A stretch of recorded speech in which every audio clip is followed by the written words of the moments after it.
Aula 17. Estamos chegando ao finalzinho, com mais 3 exposições: família, energia sexual, uma instituição espírita, uma sociedade espírita. Encerramos aí o ciclo 1. E nós do curso básico, esperamos que vocês tenham aproveitado bastante. E tem um pouquinho mais para aproveitar ainda. Hoje nós vamos falar sobre ecologia, sobre natureza, sobre nosso planetinha. Tudo isso, olha lá, tudo isso trazendo uma visão espírita e espiritual destas questões. E vamos aproveitar e falar em 2 leis de Deus: a lei da conservação e a lei da destruição. O objetivo dessa nossa exposição é perceber que o meio ambiente em que vivemos nos acompanhará para sempre em nossa jornada evolutiva, mas cabe-nos transformá-lo equilibradamente.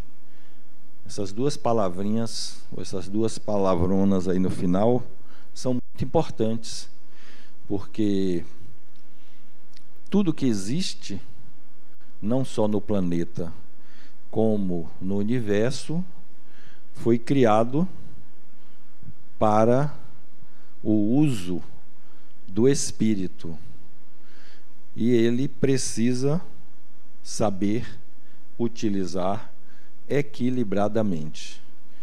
E para isso é imprescindível, é quase que impossível que consigamos não transformar, que consigamos não interferir em toda a natureza, seja a natureza no planeta Terra, seja a natureza no universo como um todo. Então, nós espíritos temos não só esta capacidade, mas também o direito de utilizar-se da natureza, desde que de forma equilibrada. Então, esse é o nosso objetivo geral da exposição de hoje. E os objetivos específicos são trazer a importância de preservar a natureza.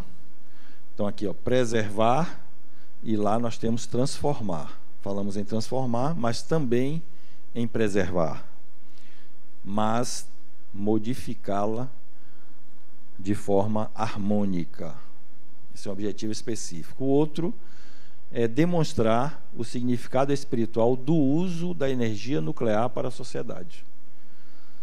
A energia nuclear é uma energia poderosa, e espiritualmente nós podemos e devemos utilizá-la. Por incrível que pareça, a energia nuclear, ela, se bem utilizada, agride menos o ambiente, agride menos o meio ambiente do que, por exemplo, sem sombra de dúvidas, a energia proveniente dos fósseis, né? A energia proveniente do petróleo, por exemplo.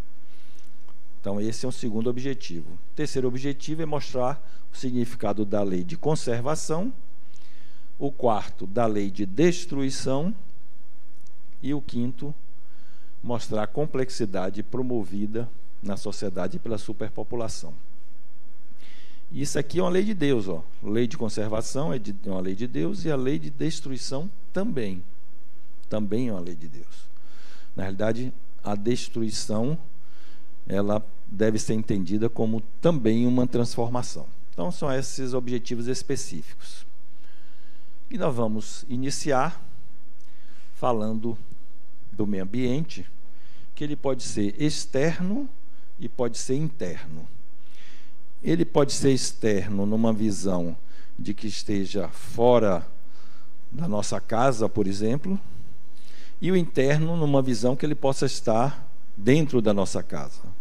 Ele também é um meio ambiente. Mas tem um outro meio ambiente, que também é interno, que é o nosso ambiente interior. O ambiente dos nossos pensamentos. O ambiente dos pensamentos que, consequentemente, se transformam em nossas ações. Então, esse talvez seja o meio ambiente mais importante, que é o ambiente interior. E aqui eu trago alguns exemplos de um meio ambiente externo. Isso existe no planeta Terra? Existe? Mas no Brasil não existe, não. Na Bahia existe? Em Salvador existe? Isso aqui existe em Salvador? Esses aqui são exemplos. Esse hoje bem menos, né?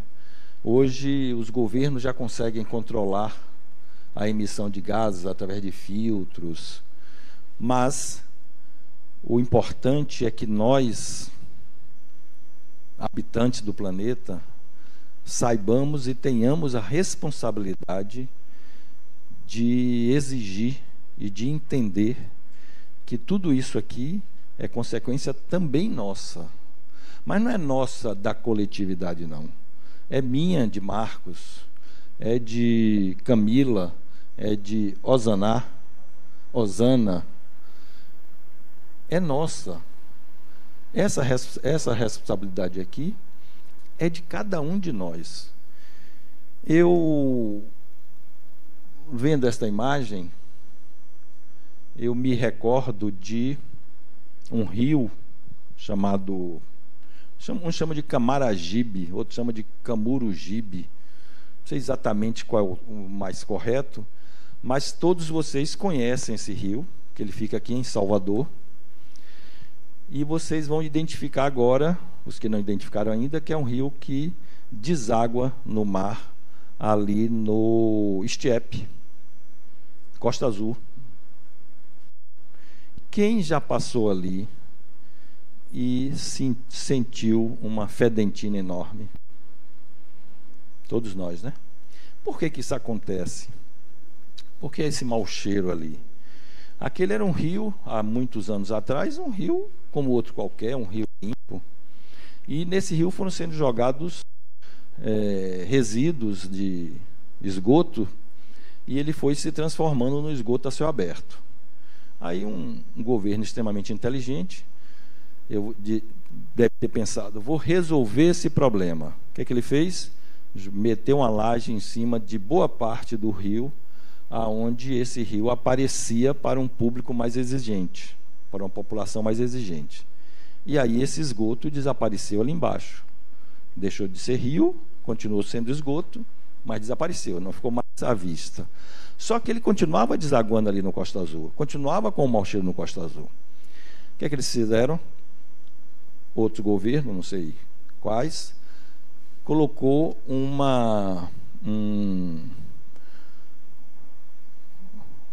tem um nomezinho, um receptador, não estou terminando esse não, mas um receptador ali em frente ao shopping da Bahia, antigo shopping Guatemi, ali próximo, onde hoje é uma estação do metrô. Esse rio esgoto chega neste receptador e ele foi direcionado para um outro rio antigo, que também se transformou em esgoto, que é um rio que vai desaguar lá no Rio Vermelho, e que hoje o governo está passando o metrô, não, como? O BRT. Ali por onde passa o BRT, ali tem um riacho que também estão colocando uma laje, ele está desaparecendo, e todo esse esgoto, esse rio esgoto, ele vai para uma estação de tratamento de esgoto, que está situada no Rio Vermelho, e dali, depois desse rio esgoto tratado, ele é lançado no emissário submarino e lançado em alto mar. O governo entendeu que resolveu o problema. Só que Ou eles não calcularam, ou se esqueceram, ou não puderam fazer nada melhor.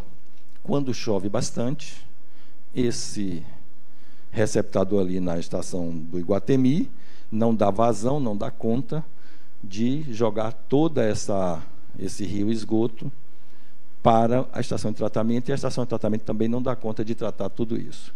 E aí eles deixam passar para o Costa Azul toda aquela água misturada com esgoto, e por isso aquele mau cheiro ali. Então, isso aqui, ó, nós temos algo muito parecido aqui em Salvador, ali no Costa Azul. Então, não é algo distante da nossa realidade. E não é algo que nós não tenhamos responsabilidade sobre isso, porque, na pior das hipóteses, nós elegemos o governo, nós elegemos os vereadores, os deputados, nós elegemos os nossos representantes.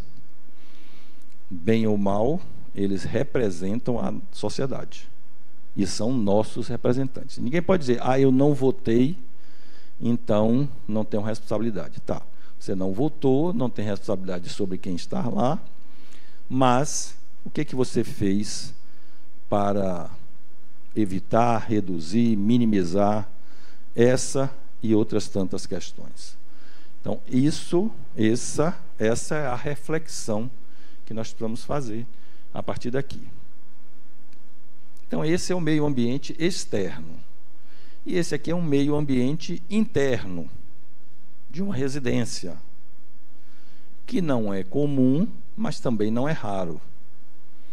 Aqui são fotos de casas, de locais, de acumuladores. Existe, é só uma representação forçada que eu trouxe, mas nas nossas casas também, isso aqui dificilmente acontecerá, mas a desorganização, a falta de organização, a falta de cuidado, a falta de limpeza, deixar os pratos sujos para lavar no outro dia, deixar as roupas uma semana sem lavar, isso também acontece. E isso são atitudes, ações nossas, que terminam refletindo nas pessoas que nos acompanham, refletindo nas crianças, nos jovens, e isso se transforma num contínuo. Então, hoje mesmo eu estava atendendo uma pessoa, e essa pessoa falou que, semana passada, ela me falou que a casa dela estava nessa situação.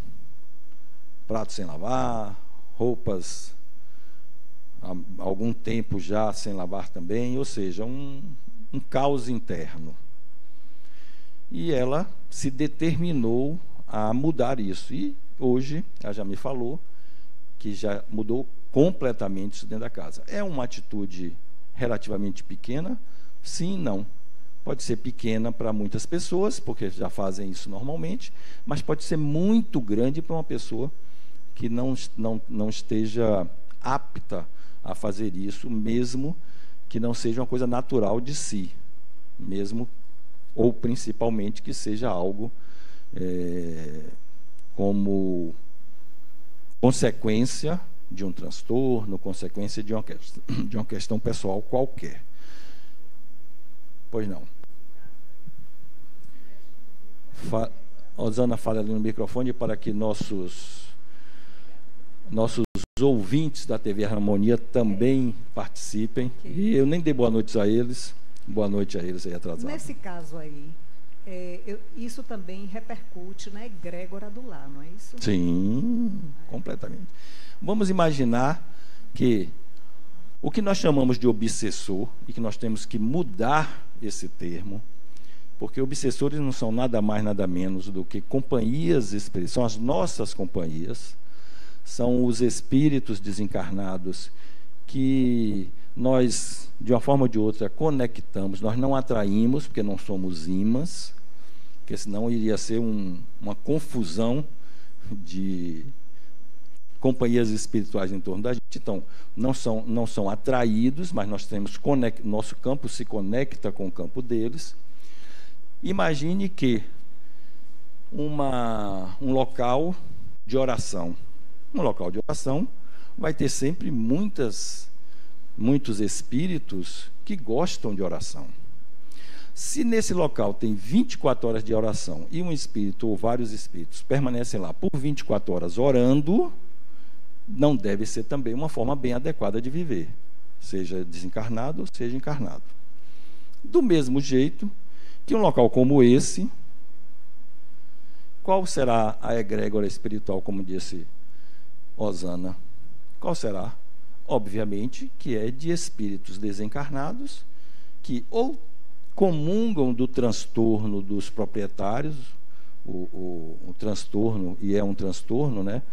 A acumulação, ou são de espíritos que gostam de viver por algum motivo, têm necessidade de viver desta forma.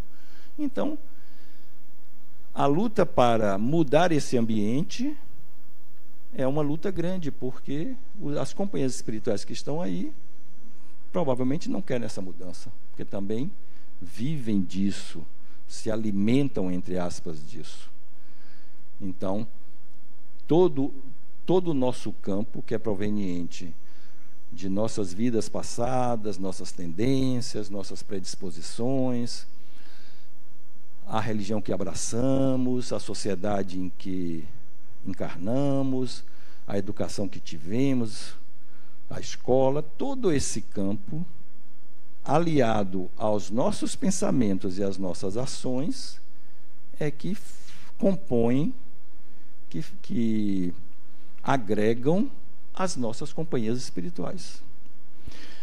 Os obsessores não estão ali por acaso, não estão ali só porque eles querem, estão ali porque nós permitimos a conexão com eles.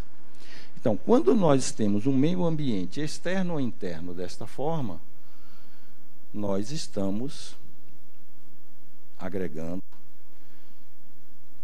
uma egrégora, como disse Osana, espiritual, da mesma forma. Agora, imagine o nosso ambiente interior. Imaginem o que pensamos. Ninguém sabe o que pensamos, só nós mesmos, né? Então, mas eu sou humano, e como humano, eu erro, eu tenho pensamentos inadequados. Exato. Ok, perfeito. O que é que nós temos que fazer? Mudar, lutar contra. Precisamos nos autoconhecer para que nós possamos entender o que temos que fazer para que esse campo vá sendo modificado em busca de um campo mais adequado, não só a nós, como ao próximo. Essa é a luta. E Adenauer nos traz que a natureza, no livro texto desse curso, que a natureza é o ambiente no qual o espírito exerce o aprendizado necessário à sua evolução. Então, aqui é o ambiente, a natureza é o ambiente onde ele exerce esse aprendizado. A família é um ambiente humano onde os espíritos também exercem esse aprendizado. E a natureza é um ambiente físico onde ele exerce esse aprendizado. E nós temos como responsabilidade do espírito são muitas as responsabilidades do espírito, mas eu trouxe as 5 que eu entendo mais importantes. A primeira responsabilidade é a defesa do meio ambiente, responsabilidades que se referem à natureza. Então, a defesa do meio ambiente. Existem pessoas que resolveram dedicar a sua vida à defesa do meio ambiente. Tem vários e vários exemplos. Tem pessoas que criaram instituições em defesa do meio ambiente. Essa instituição aqui, é uma delas. Essa é a logomarca de uma instituição. Quem sabe que instituição é essa? Qual é? WWF não é. É uma excelente instituição também, mas não é a WWF. PCN não é. Essa é o Greenpeace. Aí a gente vê nos noticiários pessoas do Greenpeace. O Greenpeace é uma instituição poderosa, tem muitas doações, muitas pessoas doam para essa atividade, e aí eles alugam um barco e vão, vocês já devem ter visto filmes parecidos com esse, que eles vão em cima de navios baleeiros que matam baleias e jogam bombas, sei lá, atacam o navio de uma forma qualquer, e às vezes se acidentam, às vezes pessoas morrem por conta disso, mas é uma luta, entre aspas, constante em defesa do meio ambiente. E aí cabe a pergunta: eu faço o quê? O Greenpeace faz isso, os que são integrantes dessa instituição fazem, lutam, morrem, matam, às vezes até de forma não muito adequada, não muito recomendada, e eu faço o quê? Essa é a reflexão. Então, em defesa do meio ambiente, nós precisamos também lutar, cada um de nós, individualmente e coletivamente. Precisamos ter o planeta, precisamos acolher o planeta da forma que seja possível, necessária, adequada, para que aquilo que foi colocado lá no início seja uma verdade, para que a natureza sirva ao espírito. Esse é o bem maior. Uma segunda responsabilidade do espírito é o equilíbrio. E nós, humanos, teimamos em mexer no equilíbrio do planeta. O planeta não vai ser destruído. Não adianta jogar bomba atômica, bomba nuclear, que ele não vai ser destruído. Ele vai permanecer aí. Vai permanecer da forma que nós provocarmos que aconteça. Quem vai utilizar somos nós. Aí chega um esperto, faz uma viagem ao Canadá, chega no Canadá e vê um bichinho muito bonitinho, muito fofinho, peludinho, chamado castor. Só que ele é morador, empresário da Patagônia. E ele resolve levar aquele bichinho para a Patagônia.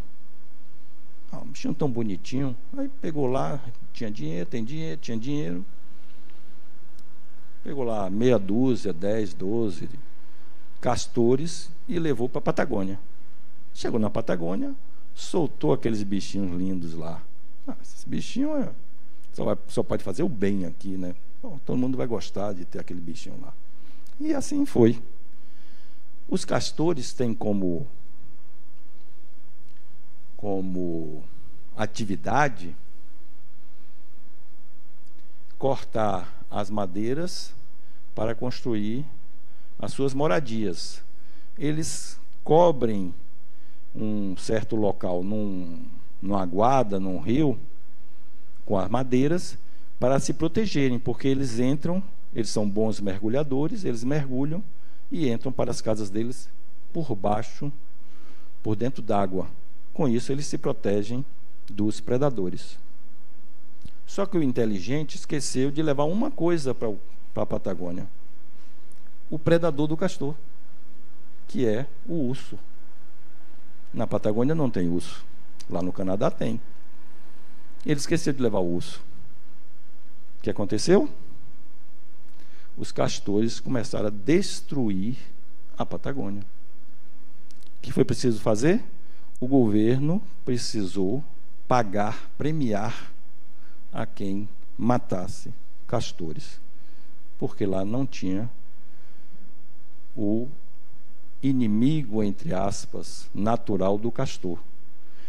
E que é inimigo, entre aspas, porque na realidade é um amigo da natureza. Ele se alimenta de castor, os castores não se procriam de forma livre, e com isso a natureza permanece em equilíbrio. E o inteligente foi lá e quase que destrói a Patagônia. Então, o equilíbrio da natureza é algo extremamente importante que é praticado por esse guarda florestal chamado Ranger, que convive com os animais de uma floresta na África do Sul, em Lanceria, e ele convive de forma equilibrada com a natureza e com os animais, a ponto de que os felinos que não gostam de água adorarem tomar banho com ele. Isso é um caso real, e ele convive com hienas, com leões, com tigres, de uma forma natural. Obviamente que isso não é uma coisa fácil de ser feita, né? E nem nós teríamos, provavelmente, condições de fazer isso, a não ser que nos dedicássemos tanto quanto o Ranger. Mas isso aqui é um exemplo de como o humano pode conviver de forma equilibrada com a natureza.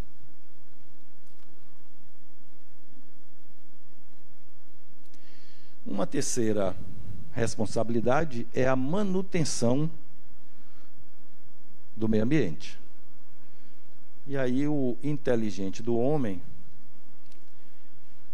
começa a se utilizar da natureza, se utilizar dos animais, de forma que desequilibra essa natureza. E aí, a arara azul por causa da beleza, a tartaruga pela carne, o tamanduá e vários animais que chegaram a ficar próximos da extinção. Muitos até já se extinguiram.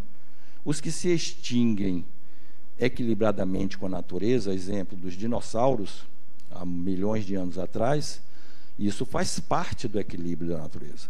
Mas os que são extintos pelo ser mais predatório que existe na natureza, aí sim desequilibra o meio ambiente.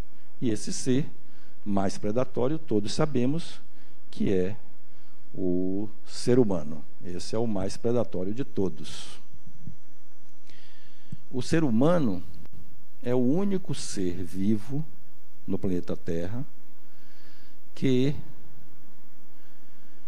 mata o seu semelhante ou não, que não seja por dois motivos principais. Todos os demais seres vivos só matam o seu semelhante ou não por dois motivos: alimentação e defesa. Qualquer ser vivo só mata o outro por uma dessas duas questões. O leão, se tiver barriga cheia, pode passar um bando de zebra que ele dali não vai se levantar. Não está com fome, não vai se levantar dali. O ser humano mata o outro por causa de um celular. Isso é um exemplo simplório. Mata na guerra, mata por esporte. Só falta ter o ser humano como alvo, mas não é impossível que mate tendo o ser humano exclusivamente como alvo.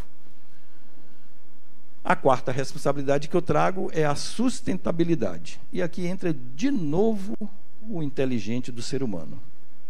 Ele acha bem bacana plantar o teto de um ônibus e sair desfilando pela cidade, certamente bota uma placa ali do governo ou da empresa que está cuidando do meio ambiente, que plantou em cima de um ônibus.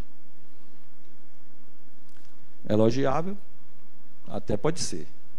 Mas um outro quer superar ele. E aí resolve criar um condomínio cheio de árvores. Isso aqui foi na China.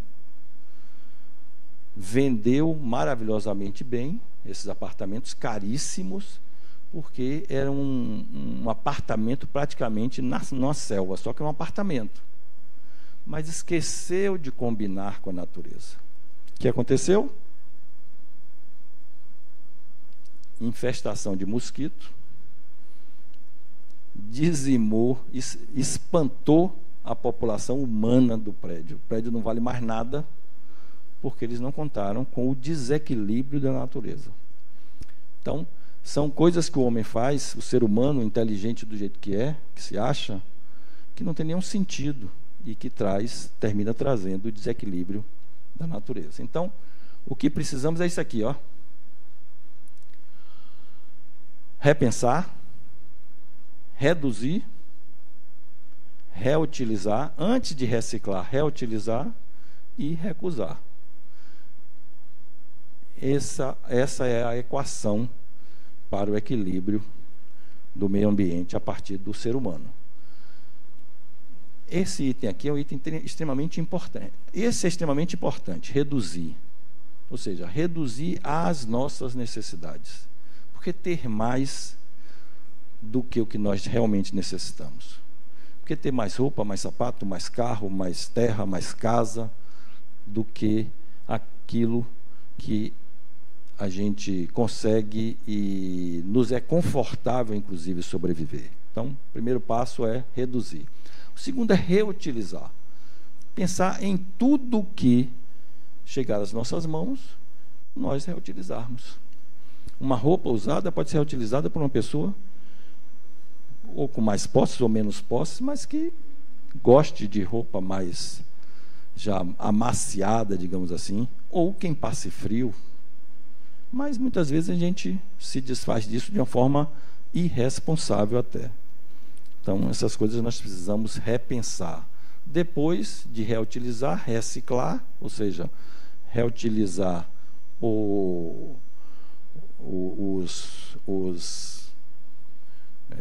reutilizar os materiais, os minérios, reutilizar tudo aquilo, reciclar tudo aquilo que do qual foi feito cada embalagem, cada objeto. Então, reciclar e recusar o que não esteja dentro destas premissas. E a quinta e última responsabilidade é a própria responsabilidade pelo meio ambiente. E aqui nós vamos ter o exemplo da energia nuclear. A energia nuclear foi descoberta com o objetivo de poder se utilizar uma energia extremamente potente. Obviamente que os governantes perceberam o potencial de uma energia como essa para usar como poder. E aí criaram não só as usinas nucleares, que são usinas relativamente limpas. Então, se agride a natureza muito mais com energia proveniente de fósseis e até do que a própria energia hidrelétrica, do que com a energia nuclear. Qual é o grande problema da energia nuclear? O resíduo. O que fazer com resíduo? Só que é uma quantidade pequena, muito menor do que os resíduos dos combustíveis fósseis. Não polui o meio ambiente, não polui o ar. A poluição do ar é mínima. A grande questão é o resíduo. Mas isso caiu na mão ou na cabeça do ser humano, e ele, ao invés de transformar isso em energia utilizável para ele próprio, transformou isso em bomba. E essa energia é tão poderosa, que, quando utilizada, quando ela atinge o ser humano, ela chega a agredir o perispírito, de tão poderosa que ela é. Então, aqueles que morreram, aqueles que desencarnaram, não somente nas bombas que foram lançadas em Hiroshima e Nagasaki, mas aqueles que passaram, por exemplo, pelos acidentes da usina nuclear de Chernobyl, A usina também, uma usina que teve um acidente em consequência de um tsunami no Japão, e outras, esses seres humanos, quando reencarnados, muitos deles trarão sequelas no seu perispírito, ou seja, já nascerão apresentando sequelas no corpo físico, porque essa sequela está sendo proveniente do perispírito. Quando eu era já quase mocinha, eu acompanhei todo esse processo do vazamento que aconteceu lá em Chernobyl, né? E a gente sabe que é o tipo de situação que repercute gerações e gerações. Aí, depois que eu me tornei espírita, eu comecei a fazer o seguinte questionamento: as pessoas que reencarnam, os espíritos que escolhem reencarnar num local que foi acometido por um acidente dessa ordem grave, né, e não estariam também eles submetidos a uma lei de causa e efeito, partindo do pressuposto que não há acaso e que tem uma lei maior que rege tudo isso? Não estão regidos pela lei de causa e efeito. A lei de causa e efeito, na realidade, é uma lei determinista. E na natureza maior não existe o determinismo.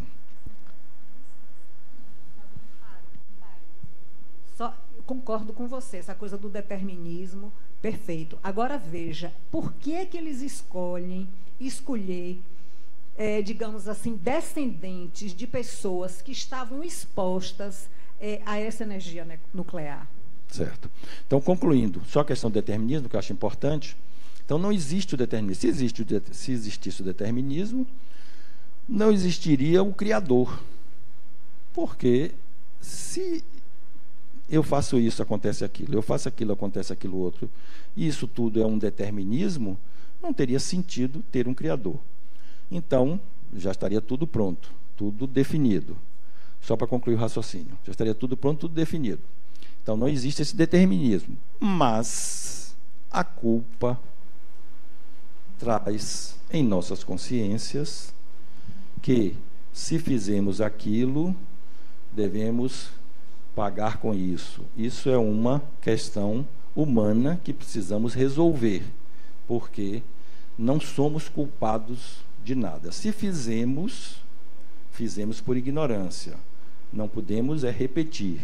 Então, se fizemos, vamos aprender para não repetir, mas somos responsáveis por tudo que fizemos. Agora, se eu sou responsável, entendo o mal que fiz, o que eu vou fazer para que a lei de causa e efeito não me alcance? Eu vou mudar. Eu vou mudar para que ela não me alcance.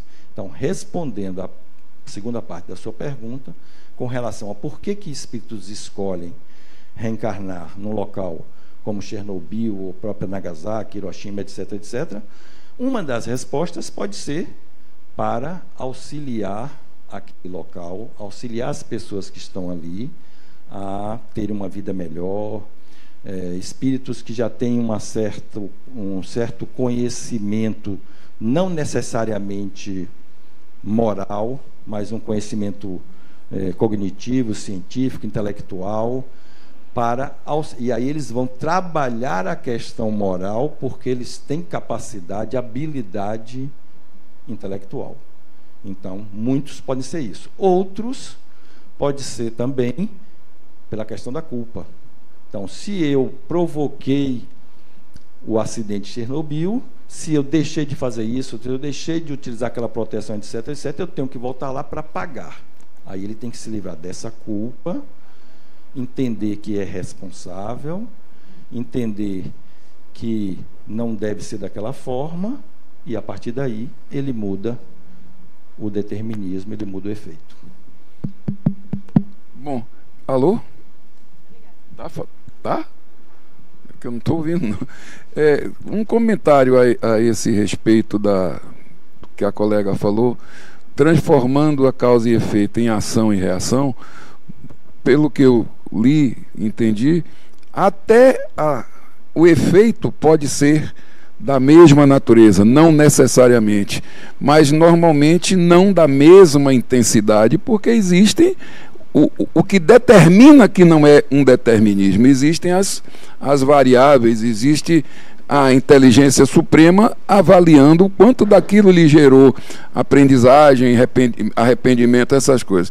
Mas a pergunta se eu estiver errado você corrija, mas a pergunta que eu quero fazer é a seguinte: a natureza dessa impressão, dessa injúria perispiritual é a mesma das marcas de nascença, quando, por exemplo, são repetidos, aparecem marcas decorrentes de agressões, de tiros, facadas, acidentes? A natureza é a mesma? Normalmente sim, mas trazendo um pouco do que você trouxe e voltando à questão do determinismo, nem todos passarão por isso. Só aqueles que têm a necessidade de que isso esteja presente na sua próxima reencarnação. Então, não é uma determinação para todos. Muitos passarão por isso, mas não é para todos. Seguindo. Não está seguindo, Rodrigo?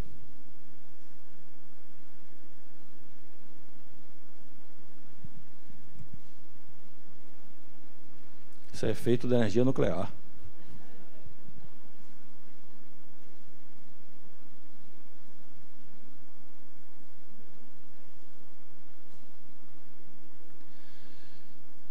E aí nós chegamos à questão da tecnologia, que a energia nuclear não deixa de ser tecnologia também, mas qual a necessidade e o porquê da tecnologia? Porque muitas pessoas são adeptas da questão de que a natureza não deva ser atacada, modificada, que ela deva permanecer exatamente do jeito que está, que foi, e que a tecnologia seria uma agressão à natureza.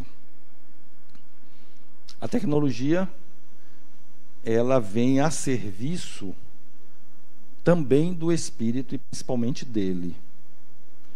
A tecnologia permite que o planeta sustente hoje 8 bilhões de habitantes.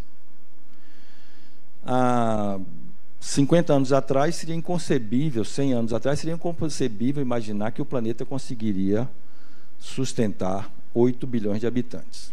E vocês vão me dizer, não, sustenta 8 bilhões, mas desses 8 bilhões, 3 bilhões passam fome, 3 bilhões vivem em condições completamente precárias. Sim. O advindo da tecnologia tem também esse objetivo de reduzir o desequilíbrio, reduzir a desigualdade. Eu fiz um curso, na época da pandemia, uns 2 anos atrás, que uma professora falou, uma professora baiana, o curso não era nem aqui, era em Minas, era por videoconferência, e ela falou que foi criado um monstro que ia mudar completamente a sociedade civil, e que esse monstro chama-se o digital. Então, a pandemia veio, dos objetivos, digamos assim, uma das consequências da pandemia foi a utilização cada vez maior do digital. E, com isso, o acesso à informação foi quase que universalizado. Então, hoje, qualquer pessoa tem um celular, qualquer pessoa tem acesso à internet, qualquer pessoa tem acesso às informações que deseje. Isso traz educação, traz cultura e traz também um conhecimento para exigir dos governantes, exigir da sociedade em si um equilíbrio e uma igualdade. E essa é uma das funções da tecnologia. Otimizar a produção também é outra função, para que o produto da tecnologia, o produto da indústria a indústria seja cada vez mais produtiva, para que os produtos sejam cada vez mais baratos e que isso alcance a maior parte da população. Existe ganância nisso? Existe ganância dos empresários? Existe.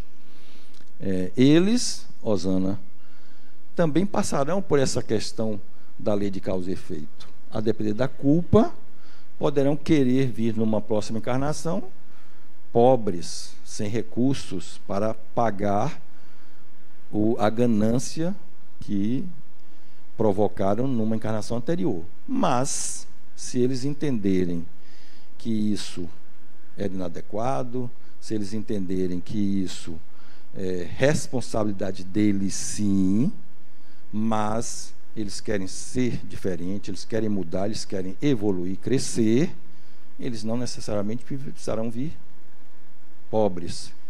Poderão vir como voluntários da Fundação La Harmonia para angariar recursos para a população carente. Entende que não é lei de causa e efeito, é educação, é aprendizado, entendeu? E isso nós podemos mudar no nosso dia a dia. Nós podemos mudar nesta encarnação e já podemos mudar isso, ou aprender a mudar, ou buscar mudar, ou trabalhar para mudar isso para a nossa próxima encarnação. Precisamos entender os nossos processos, as nossas tendências e nos prepararmos para as próximas encarnações, porque isso é um contínuo. E dentro disso está a natureza. E a tecnologia traz o desenvolvimento. A tecnologia traz o conforto a cada vez mais pessoas. A tecnologia traz a conservação de recursos, que ainda é um absurdo que se perca tanto alimento, tanto recurso, por falta de tecnologia. E a tecnologia está aí cada vez mais para auxiliar o ser humano a conservar os recursos e fazer com que eles sirvam a cada vez um maior número de pessoas. E a tecnologia está aí também para o desenvolvimento das guerras. E a guerra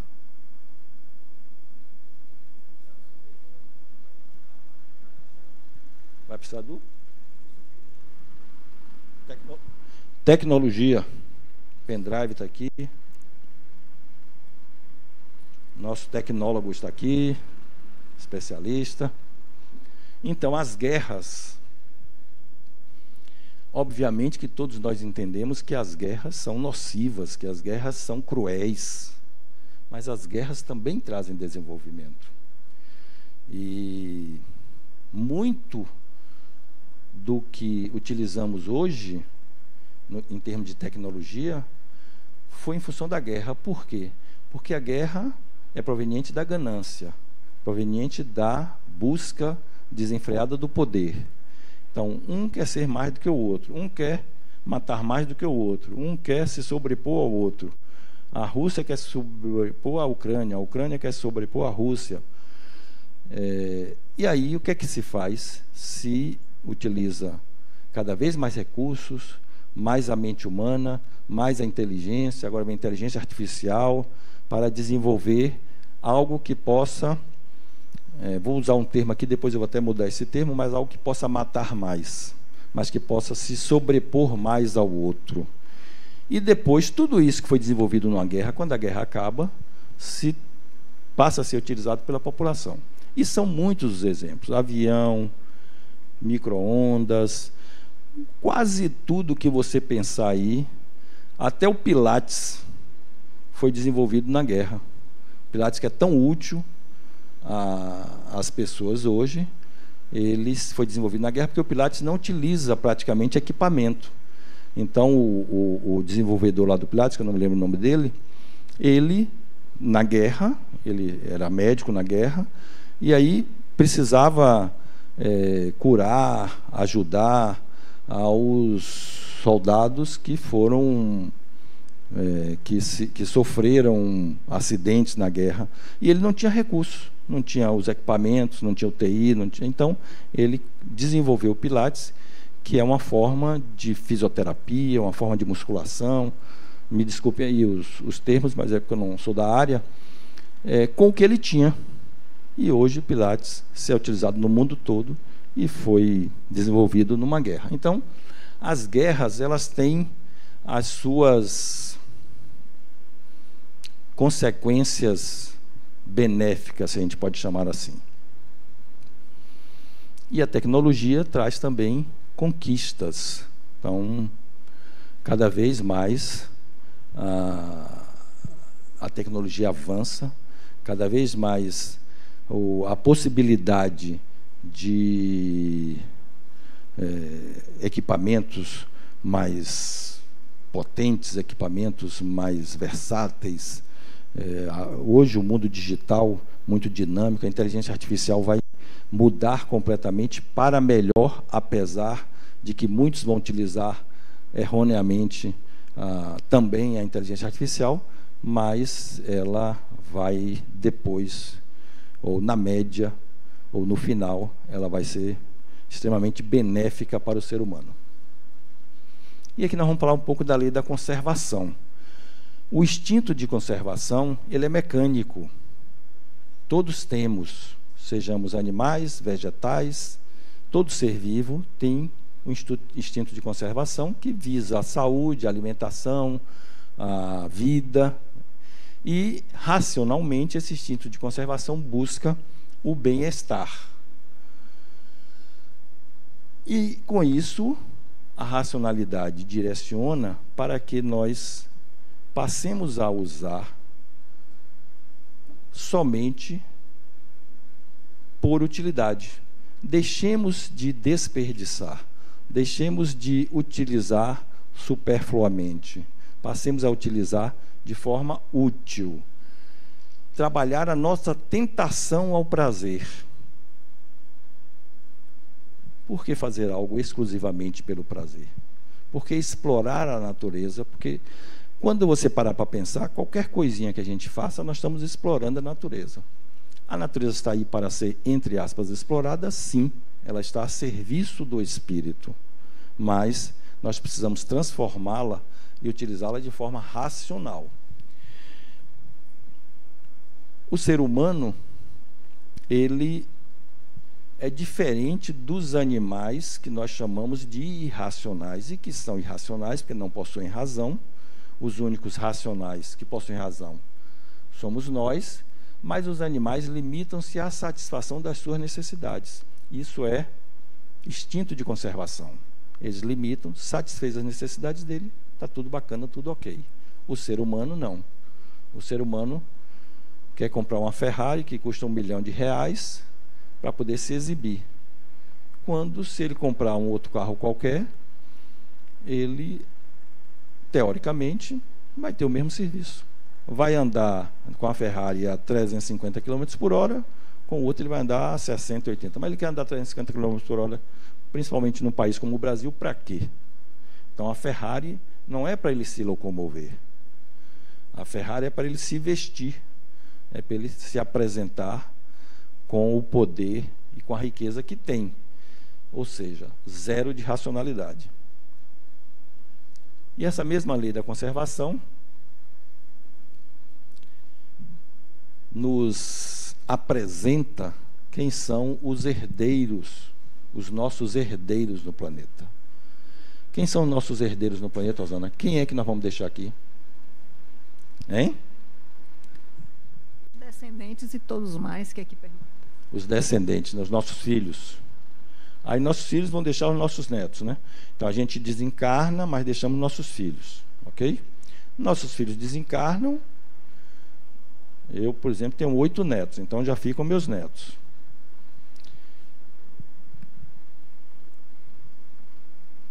Não é bem assim, mudando. Volta, eu pulei uma etapa aí. Então, hoje eu estou aqui, tenho filhos e tenho netos. Eu desencarno, ficam meus filhos e ficam meus netos. Meus netos vão ter filhos que serão meus bisnetos, e assim por diante. Só que eu vou reencarnar. Eu provavelmente não reencarnarei como um bisneto meu, não como um trineto, um tataraneto, mas alguém vai reencarnar como um trineto meu, não é isso? Mas eu vou encarnar numa outra família como trineto de alguém lá, não é verdade? Como hoje eu sou tataraneto e tudo mais. Então, quem são os herdeiros do planeta? Para quem nós vamos deixar as nossas obras no planeta? Para nós mesmos. Então, o planeta que você deixar aqui, você vai receber daqui a 50, 60, 80 anos. Talvez piorado. Talvez piorado. Então, o que nós fazemos hoje pelo planeta, pelo meio ambiente, ou o que nós não fazemos hoje pelo planeta, pelo meio ambiente, nós vamos receber daqui a um tempinho. Pensem nisso. Seu nome, seu crachá está virado. Denise. Hein, Denise? Você é jovem, mas daqui a uns 150 anos, você está recebendo, talvez mais, uns 200 anos, você está recebendo o planeta que você deixou aqui. Então, pense qual é o planeta que você quer deixar.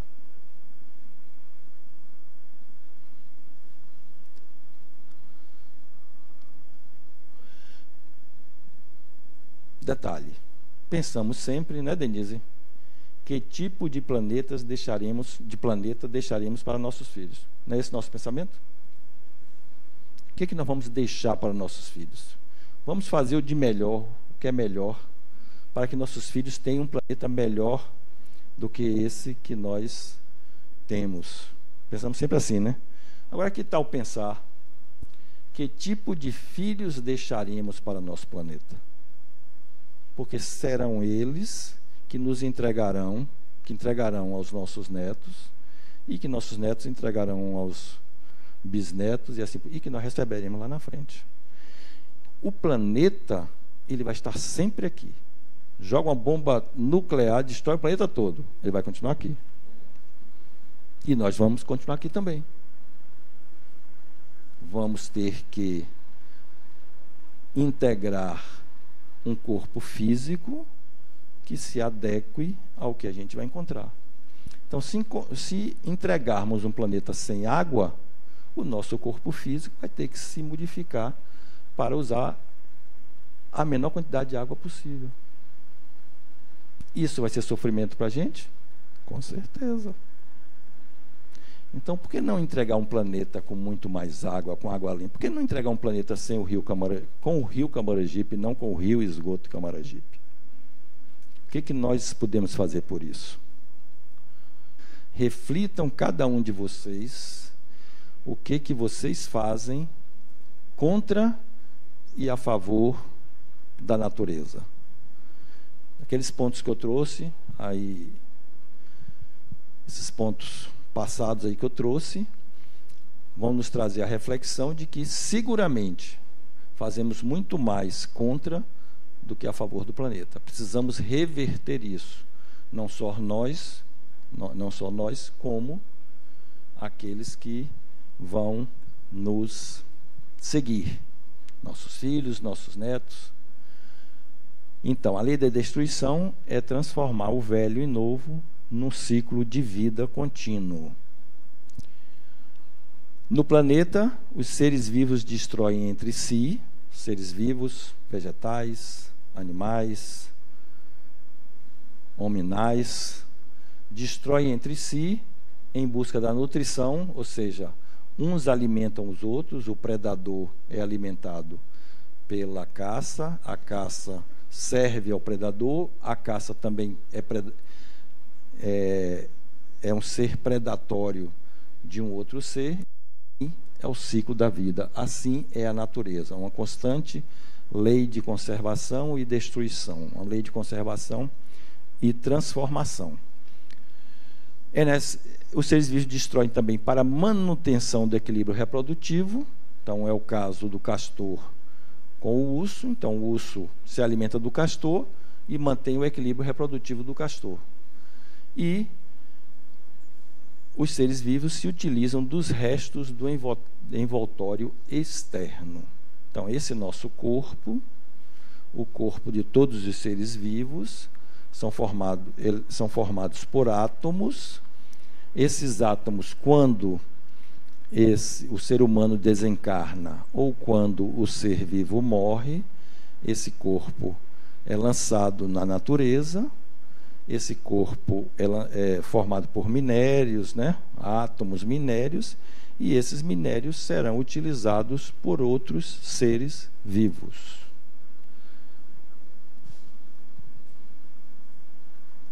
Diga, Osana. Hoje, coincidentemente, eu fiquei assim muito chocada. Minha irmã caçula me mandou um vídeo de um vírus que se apossou do sistema neurológico de um ser que estava, um besouro grande que estava em decomposição, e ele conseguiu fazer com que essa carcaça se movimentasse. Então, é um processo de transformação, quer dizer, aquele besouro estava no processo de decomposição, o vírus conseguiu migrar para o sistema neurológico desse besouro e conseguiu fazer com que essa carcaça... Eu estou aqui depois, até eu posso até lhe mostrar. Eu fiquei em choque.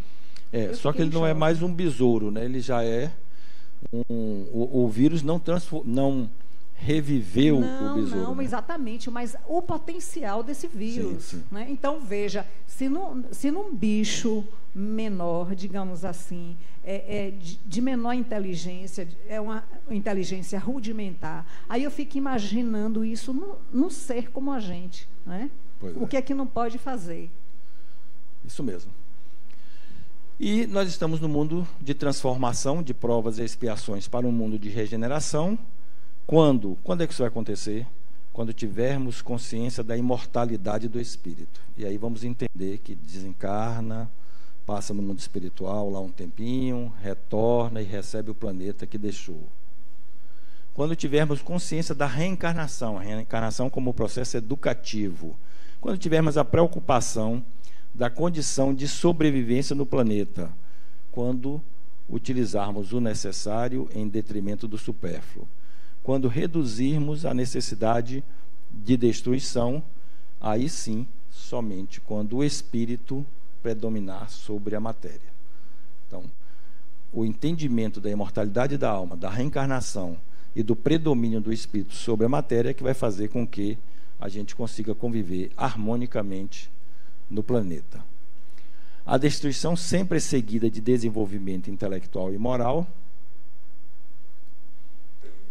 E os flagelos destruidores provocam um avanço mais rápido, um desenvolvimento mais rápido. Existe o sofrimento? Existe. Existem as pessoas que sofrem com aquilo, que desencarnam e tudo mais? Sim. Mas todo aquele processo é um processo transformatório. Ele vai ter sempre como resultado um avanço mais rápido. As guerras é a natureza animal sobrepujando a natureza espiritual, isso é a guerra. Elas são satisfações de paixão, sempre está em voga, sempre está como objetivo o direito do mais forte. Elas são menos frequentes, menos cruéis, quando necessárias, e muitas vezes existe a necessidade da guerra para o alcance da liberdade e do progresso. Partindo do princípio que não existe determinismo do tempo de vida, e que isso inclusive pode ser modificado, antecipado ou postergado a depender do estilo de vida e outras coisas mais que a pessoa possa ter, utilidade dela inclusive.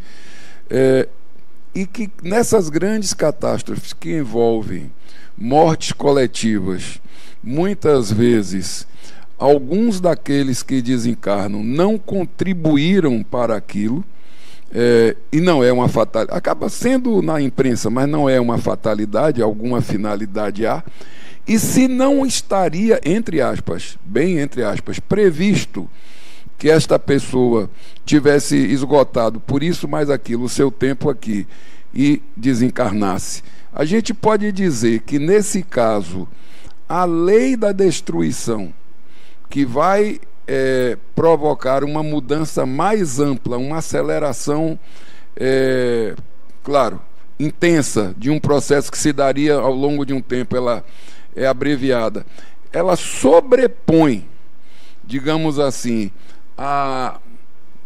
essa palavra vai me faltar, mas ela sobrepõe em importância aquilo que aquele ser que não contribuiu para aquela morte coletiva e nem era um dos que deveria passar por aquilo, ela vai sobrepor isso, ou seja, esse ser que desencarna de uma maneira, aspas, novamente, aspas, por favor, indevida ou imerecida, ele se presta a estar ali naquilo tudo, porque o coletivo se sobrepõe a ele. Eu não sei se eu consegui expressar direito. Sim. Eu posso tentar depois.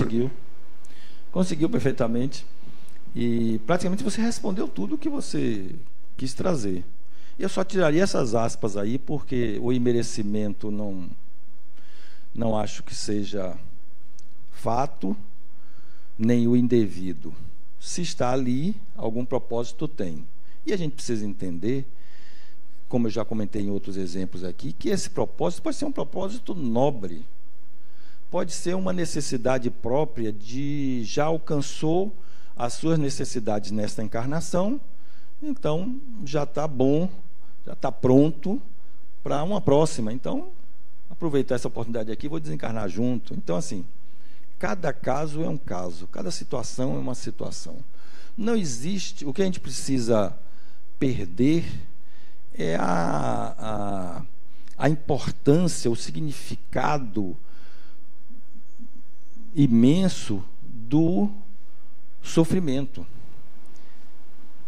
Quando entendermos que somos espíritos imortais e que existe a continuidade e que nada praticamente muda quando você desencarna, o eu, o você, ele continua no mundo espiritual, só perde esse corpo denso, mas mantém um corpo espiritual mais sutil, mas mantém.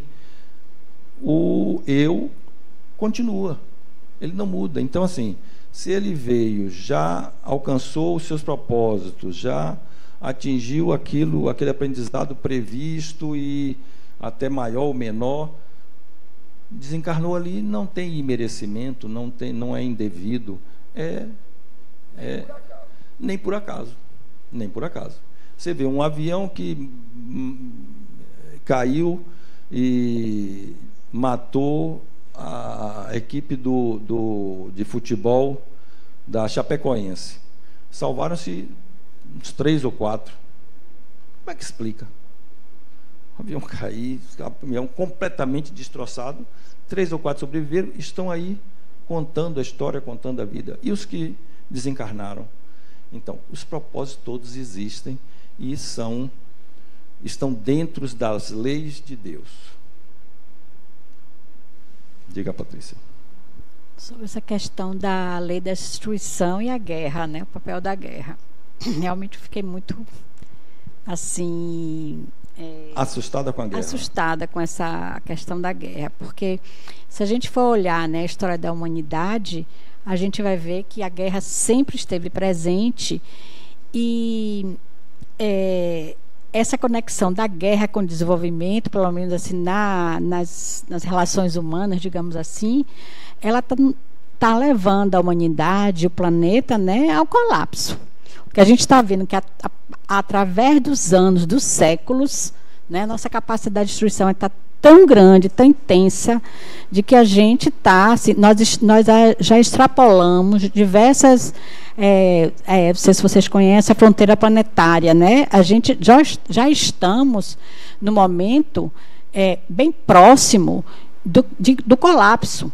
Então, nós já estamos no momento a questão das mudanças climáticas, que estão, a previsão que foi feita antes, ela não está sendo uma realidade muito mais, né, mais grave do que a anterior, o que foi previsto anteriormente, e a gente está aí, né, nós já ultrapassamos a biodiversidade, a destruição da biodiversidade, já ultrapassando a fronteira dos nutrientes, que isso tem a ver com a questão, né, da segurança alimentar. Pois é.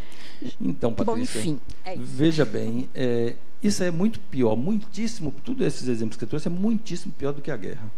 Só para você ter ideia da guerra, Segunda Guerra Mundial, 70 milhões de mortos, 3% da população, 3% da população morreu na Segunda Guerra Mundial. Na Segunda Guerra Mundial foi criada a bomba atômica, foi inventada a bomba atômica. Qual era o objetivo da bomba atômica? Matar a maior quantidade possível de pessoas. Jogava bomba lá em Hiroshima, matou um bocado de gente. Não satisfeito, o homem criou a bomba nuclear, a bomba de fusão nuclear, uma capacidade muito superior à bomba de fissão nuclear, que é a bomba atômica, só que não foi usada até hoje, só foi testada. Não satisfeitos, criaram a bomba de nêutrons. A bomba de nêutrons mata somente seres vivos, destrói somente seres vivos. Você lança a bomba, no lugar que ela cai, destrói um bocado de coisa. Mas ao redor todo, as casas ficam em pé, os prédios, só ser vivo morre. A bomba de nêutrons. Então, cada vez mais potência. Hoje, as guerras hoje, os Estados Unidos, a Rússia, sei lá, qualquer país, a Alemanha, pega um drone, coloca um míssil teleguiado por inteligência artificial, com o endereço de acertar tal lugar a 3.000 quilômetros de distância, sem um tripulante, só no controle remoto da inteligência artificial. Esse drone chega no local. Quando ele chega no local, ele está na memória do equipamento que lá vai ter soldados armados. Quando ele chega lá, ele encontra crianças. Sabe o que acontece? Ele se desvia, se lança no mar e explode. As guerras hoje têm como objetivo matar o menor número possível de pessoas. Então, elas estão menos cruéis, continuam com os mesmos propósitos, as mesmas objetivos e tal. Mas isso tudo que você trouxe é muito pior do que a guerra. Mas vamos adiante, senão a gente não termina. E essa guerra aqui? Para que serviu? Vírus, foi citado aqui por Osana. Mudou o mundo. Trouxe o digital. Para que o digital? Acelerar o desenvolvimento, para que as pessoas hoje moram na Inglaterra e trabalham no Rio de Janeiro. Pega um avião para vir trabalhar? Não. Trabalha de lá. Você liga para falar sobre o seu cartão de crédito, a pessoa está na Índia, está na China, está no Rio Grande do Norte, você nem sabe onde está, a pessoa tem um sotaque completamente diferente. E isso é o novo mundo. A pandemia, alguns dizem que veio inaugurar o século XXI, que o século XXI estava paradão, lá, quietão, veio a pandemia para mudar tudo isso. Então, guerra, muita gente sofreu, matou indiscriminadamente, rico, pobre, preto, branco, amarelo, e trouxe desenvolvimento, inovação, tudo mais. Trouxe sofrimento, mas trouxe inovação também. Para a gente meditar, consumismo, aquilo que eu já comentei, né? Para que ter uma Ferrari, se pode ter um outro carro que nos sirva do mesmo jeito? Para que tantas roupas, tantas sacolas, tantos sapatos? Isso aí provoca destruição das florestas, destruição da natureza, destruição do meio ambiente. Os animais são utilizados para as paixões humanas, né? O elefante nem é morto, retira-se o marfim para fazer uma peça decorativa. O gorila, são retirados os testículos dele, o restante dele é deixado lá, porque é afrodisíaco. A foca, o elefante marinho, é morto, retira a pele, às vezes ele vivo ainda, retira a pele para poder vestir uma madame com uma peça caríssima, né? Então, tudo isso nós precisamos repensar. A poluição, há um grande exemplo aqui, ó, Brasil, álcool e gasolina. Eu não uso álcool porque é mais caro. Se você fizer a conta, você vai gastar R$ 200 ao ano a mais, se usar álcool. Só que o álcool tem uma infinidade de benefícios que a gasolina não tem. Menos poluidor, o carro é um combustível mais limpo, o carro sofre menor manutenção, ele tem várias possibilidades de você ter álcool da beterraba, do milho, da batata, da cana. Para se produzir álcool, se utiliza muito mais mão de obra, ou seja, traz mais desenvolvimento, diferentemente do petróleo, que basicamente tudo é equipamento. Então, mas nós, brasileiros, continuamos a usar gasolina, poluindo mais, e o álcool está aqui disponível, só que é usado em muito menor quantidade. Então, aqui, ó, camada de ozônio. Há 30 anos atrás era desse tamanho, olha hoje como está. Hoje não, há 10 anos atrás estava assim, e aumentando. A camada de ozônio é uma protetora do planeta. Então, retira a camada de ozônio, entra mais raios solares, mais temperatura, aquece o planeta, derrete as geleiras, as enchentes no Rio Grande do Sul, e assim vai o homem atuando no seu planetinha contra ele próprio.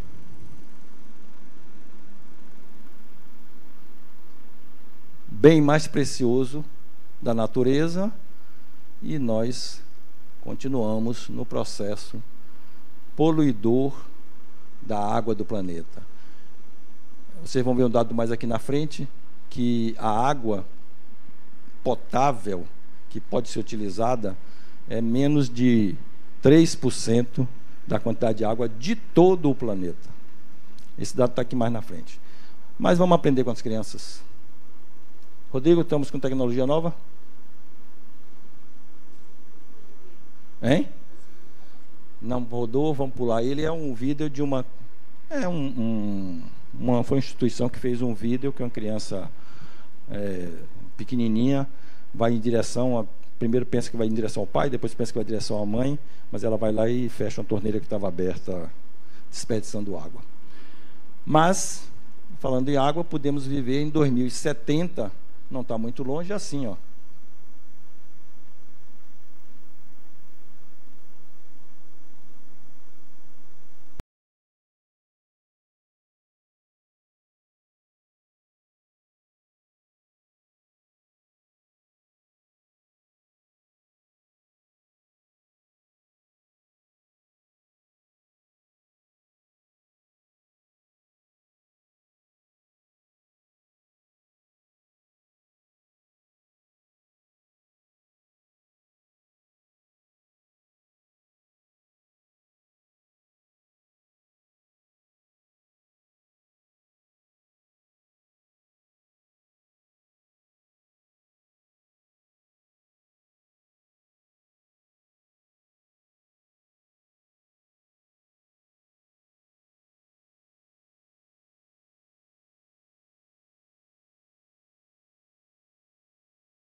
É impossível isso?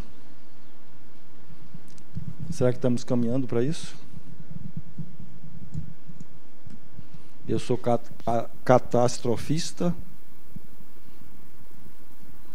Precisamos refletir sobre isso. Aquelas crianças que estão ali em 2070, talvez não sejamos nós, mas um pouquinho mais na frente, a aparência das pessoas, tudo, o espírito vai se adaptar. Vai utilizar corpos adaptados a cada situação dessa. Não pensem que nós vamos sair daqui e migrar para Andrômeda, para Estrela d'Alva, porque não, vamos ficar aqui. Vamos nos utilizar daquilo que criamos, daquilo que fizemos, daquilo que destruímos. Ou a gente prefere viver numa terrinha assim? Agradecimento ao Greenpeace.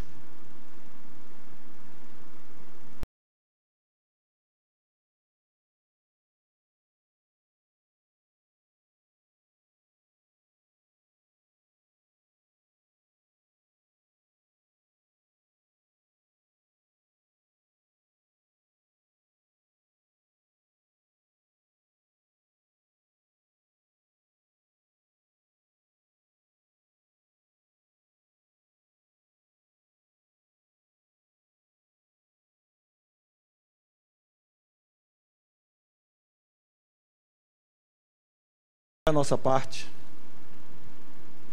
reciclar vidros, plásticos e papéis, só comprar aquilo que é realmente necessário, não estimular a produção de coisas inúteis que vão virar lixo, não adquirir ou evitar comprar objetos feitos com isopor ou outros materiais não recicláveis, varrer o chão ao invés de empurrar o lixo com água.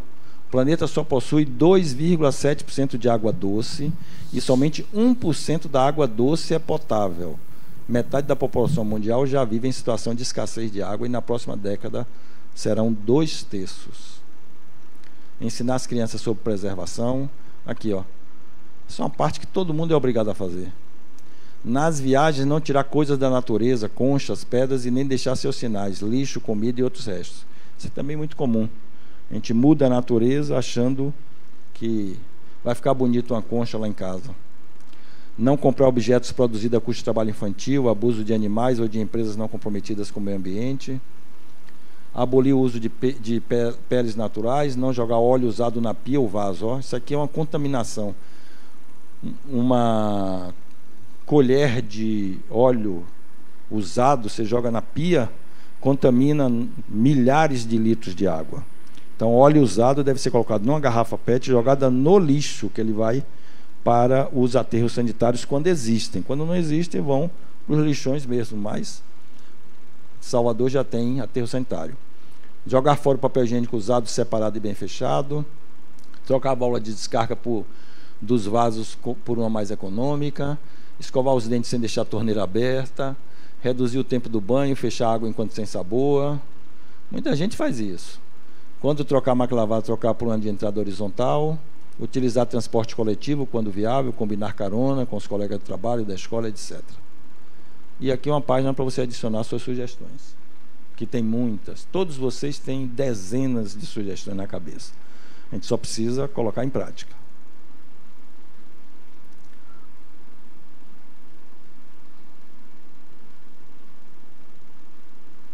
Temos som?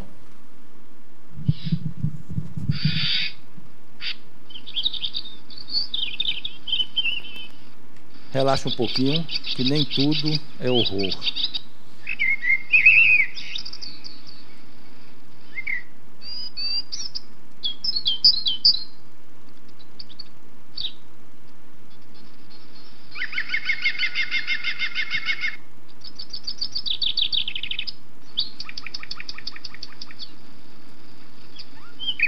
Olha que detalhe.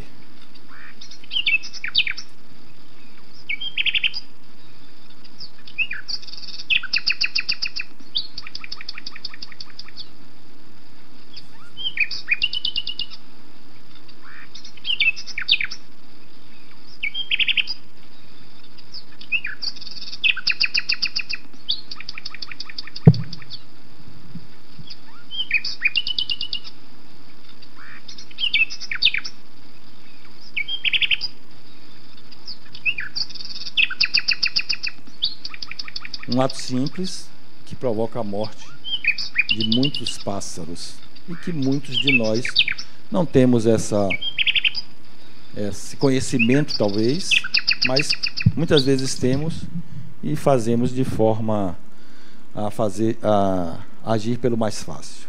Mas além dessas sugestões todas, além da influência, você também pode contribuir com algo de extrema importância e muita eficiência. O que será? Gabriela. O que será, Gabriela? Não sei. Gabriela não sabe. Eleger, não é? Representantes que tenham como pauta a defesa do meio ambiente. Eleger representantes que tenham como pauta a defesa do meio ambiente. Isso é muito importante. Muito importante. Não é o que eu quero saber, mas é muito importante. O que mais? Com isso aqui, ó. Com o seu exemplo. Então, precisamos estar atentos para as nossas ações. Não consigo fazer nada, não consigo eleger o meu representante, não consigo, eu tenho o meu voto, o voto é um só, etc, etc. Mas tem muitas coisas que nós podemos fazer. O exemplo, é uma das mais fáceis. Preservar o meio ambiente é dever e necessidade ao mesmo tempo. Encarnados e desencarnados, estamos todos sujeitos a viver na natureza, cabendo-nos preservá-la a todo custo. Adenauer Novaes, no livro Tema. Obrigado a vocês.